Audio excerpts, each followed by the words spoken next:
I've done a series of videos on my 2.2 Minirig Mark III subwoofer version 2 system. I just wanted to wrap it up, I think, by basically going a little bit deeper into the subwoofer and understanding the subwoofer itself a little bit more. And it is really the subwoofer, for me, that makes the system, because the Mark III is a little bit sharp. It's a little bit thin sounding for me, even when you have it off axis, which maximizes the bass and negates the treble with the high end a little bit. So as the subwoofer, I think, is central to the whole system. I'm not saying you have to have the subwoofer, but it really turns the Minirig system into something approximating a real portable hi-fi system. So I just wanted to get a little bit more of a handle on the subwoofer itself in detail, in isolation. Just to quickly go over, I've got two of them. That's a 2.2 system. It's the Mark II. How do I know it's the Mark II? Because on the back it tells me input output 5 volts 900 milliamps, and of course the version 1 was 500 milliamps, so it charges almost twice as quick as the original version 1. And also I believe version 2 is 3 decibels louder in the bass. I don't know, I didn't have the version 1, I haven't tested it. Just to say, it comes in a nice hard box like that. It comes with an auxiliary cable, and also comes in a protective wrapping. The wrapping can actually be left on. There are openings where you can insert your cables.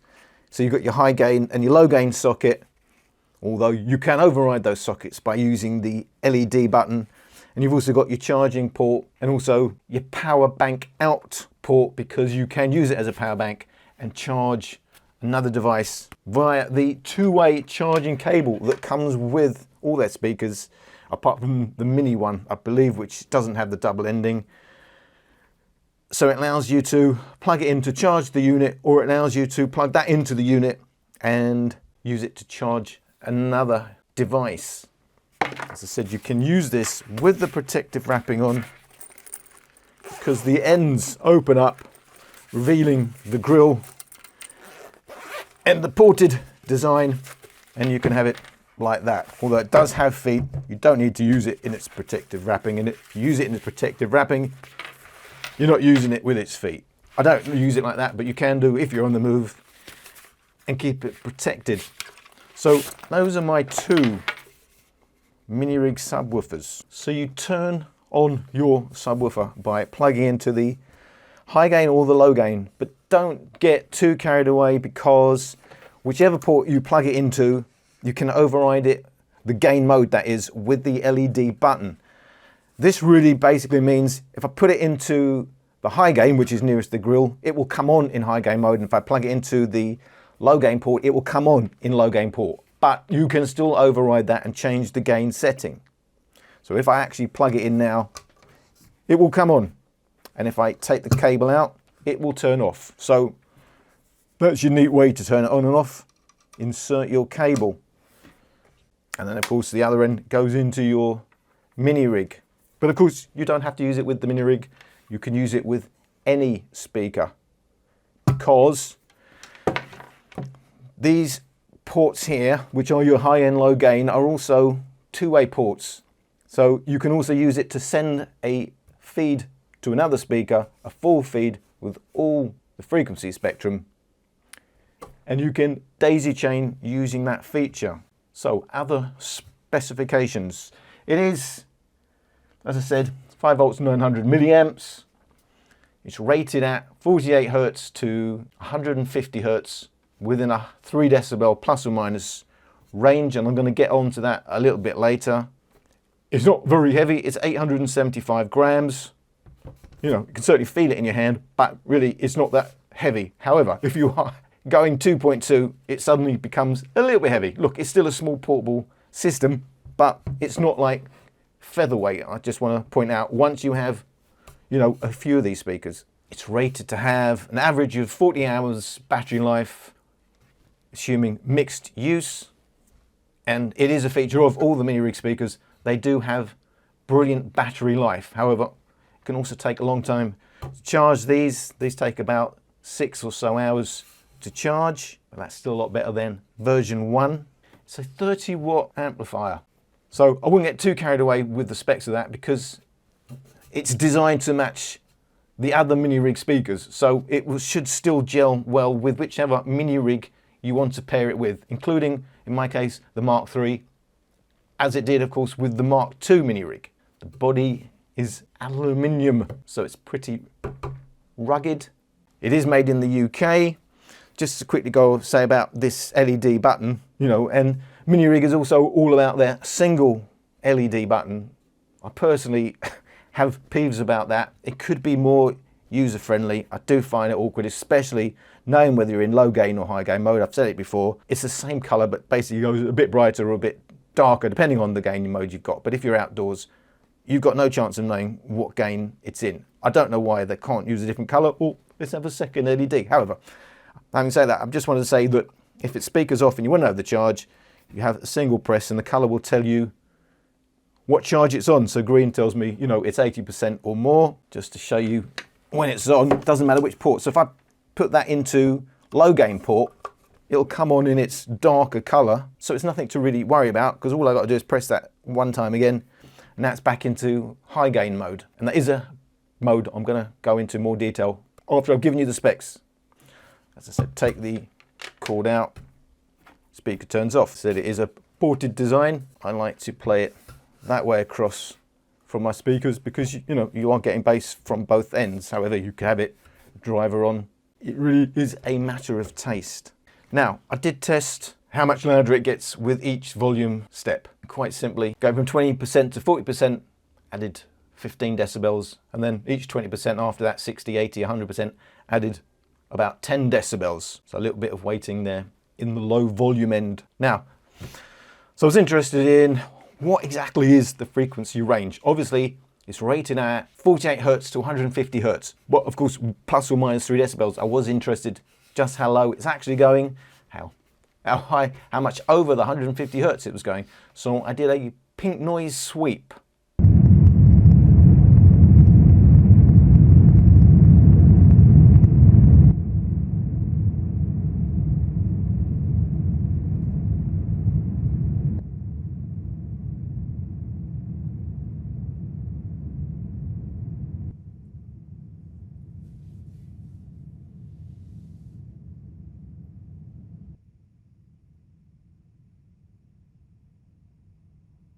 So Minirig rate this subwoofer 48 Hertz to 150 Hertz plus or minus 3 decibels. Is more or less basically what I found at all volume levels. 40%, 150 Hertz is around there.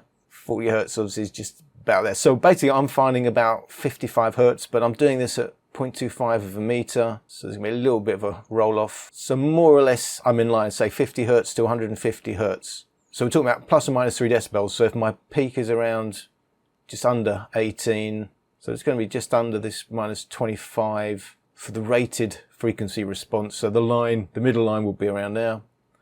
And you could say plus or minus 3 decibels, you're around 55 to 150 Hertz. So it's basically in line with what they have rated at. But the thing is, it's not like plus or minus 3 decibels, 48 Hertz to 150 Hertz, and that's it.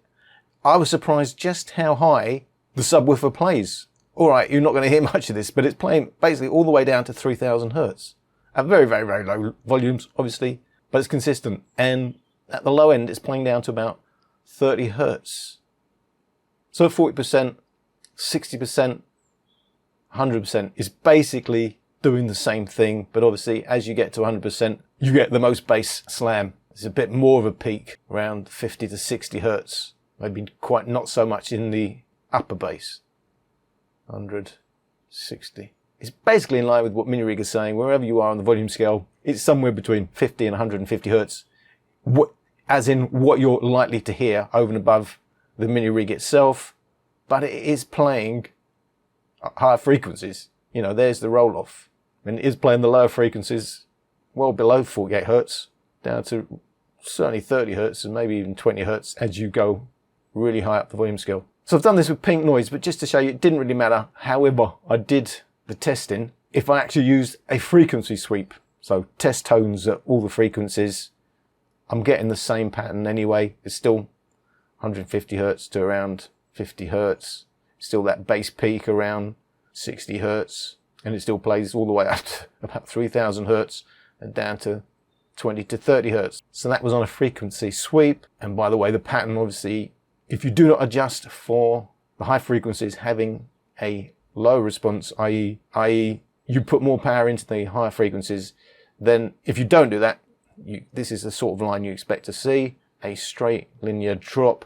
But if you want a flat pattern to make it easier to read exactly what's going on, and so you compensate as you go up the frequency scale, you put more power into the signal, so you basically get a flat signal, but can be dangerous because you can blow your tweeter. It's still the same. So here, a flat frequency response would give a flat pattern. So it's still basically, if you look at the 6-8 decibel drop, it's still about, on my testing, 55 to 150 hertz. Of course, I'm doing it a little bit of a distance, 0.25 of a meter, so I'm not arguing at all. They're 48 hertz to 150 hertz seems pretty accurate to me. But to point out, however I test it though, it does play down to about 30 hertz, and it does play up to around 2 to 3000 hertz, with a considerable drop off, of course. I'm not saying you're going to hear this over any of the rest of the music, but it's there, that's what I'm saying. So, certainly goes a fair bit lower than the 48 hertz, and it certainly goes surprisingly higher than the 150 hertz. But of course, it's not going to have a great influence on what you're hearing because, you know, there is a big roll off, but it's still, it did surprise me how much more it was still putting out above 50, 150 and below 48. So, you know, 48 hertz is not a cut-off. It certainly plays lower than that. You may get a sense of it, but you're not really going to hear it. Now, a big question has been the Minirig itself. There's quite a bit of difference when you go to low gain mode. It is a cleaner sounding. You do get more body. It does go, you know, a little bit deeper. It is a higher quality mode. There's no doubt about it. However, it doesn't go very loud compared to high gain. So not quite loud enough for me, really. However, well, certainly not loud enough on its own. So I was just going to get to that now. Wanted to know, are we seeing the same thing with the subwoofer version 2? Because they give you the 48 hertz, 150 hertz, don't really say is that low gain or high gain mode.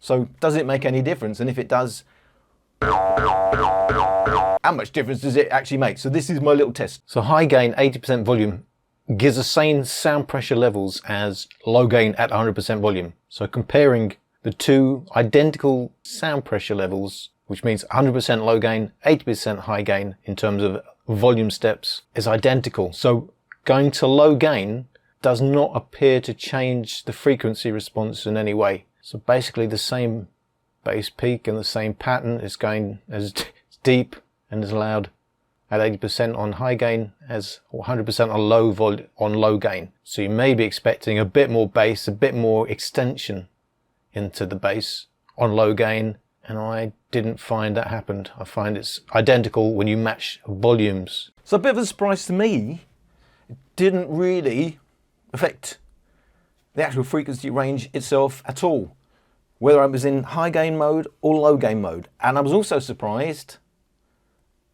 contrary to what I hear from the Minirig itself, low gain is nearly as loud as the high gain mode. 100% on low gain mode, basically the same volume as 80% on high gain mode. There isn't that much of a difference, or less of a difference than I was expecting. So I was thinking, I'm pretty sure the Minirig itself has a bigger volume range between higher and low gain. How do they match then in the real world? I found that interesting. So I did a test. It's a 1.1 system. I found with the sub, sound pressure levels were the same at 60% in high gain mode with a sub with a Mark III as 100% low gain. So I tested them together to see what the difference is in the bass. My thinking being, sounds to me that maybe low gain mode is even better with a sub because the sub is going louder relatively than the Minirig, or my Minirig. My Minirig Mark III is what's going, because 60% versus 80% seems to be a little bit of a mismatch. So I wanted to see in the real world, what did that mean?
So you can hear high gain sounded a bit thinner than the low gain. High gain at 60% volume, low gain at 100% volumes, sound pressure levels approximately the same. And as you can see, same sound pressure levels, so perceivable volume about the same, but the amount of bass you get at low gain is considerably more. 19.3, 23. That's 3.7 decibels more bass for the same perceivable volume when you play in low gain to high gain. And I think a lot of that is down to the fact that when you're in low gain mode on the subwoofer, it seems the amount it actually reduces its maximum volume is less than the amount it reduces on the main Minirig itself, thus giving the impression of more bass for the same perceivable sound pressure levels to your ears. High gain, low gain, and you can see that much more bass at low gain. Not just because you're in the low gain high quality mode, but I think because low gain on the subwoofer is still a higher volume than when you go to lower gain on the Minirig itself.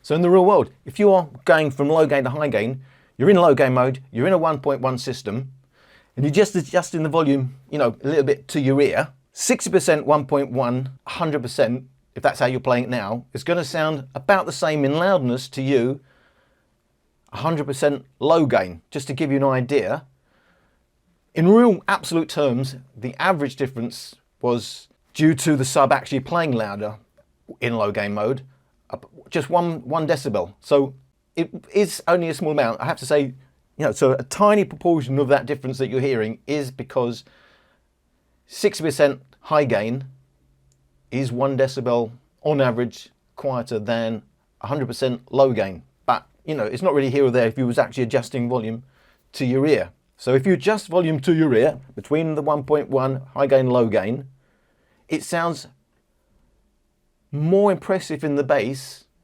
largely due to the fact that it's playing at the sub is still playing louder than the volume scale on the Minirig itself. I hope that makes sense. I'm just saying that in the end, what this all means is, if you're thinking, is the subwoofer for me? If you're already playing your Minirig in low gain because you like how it changes the sound, it's cleaner, it's a bit thicker in the mids, it's a bit warmer, it is a bit better, a bit more extended in the bass. If you're doing that because you like it, but you still like even better bass, it will make a big difference adding a subwoofer. So it'll make a bigger difference if you play in low gain a lot than if you play in high gain mode, unless you're playing it mostly at higher volumes. If you're playing in high gain, but you don't, you know, it's not a big deal to you, high gain, low gain, you're playing high gain and not really, you know, over 50%, the subwoofer is going to make less of a difference. So in high gain mode, far more impact at high volumes, and in low gain mode, far more impact proportionally because it still plays pretty loud compared to how quieter the Minirig goes in low gain mode. I hope that makes sense. Makes sense to me. Maybe you might need to have a quick think about it. But yeah, so that's the subwoofer in detail. I certainly found it interesting for me personally. It wasn't quite what I was expecting. It goes higher in low gain mode volumes than I expected. Low gain or high gain doesn't seem to change the actual sound of the subwoofer in any way, although it does on the Mark III. And it certainly makes more difference at the higher volumes as the Minirig Mark III rapidly cuts its own bass than at the lower volumes where the Minirig Mark III, you know, has a decent dollop of bass anyway. So I hope you got something out of my video and thank you for watching.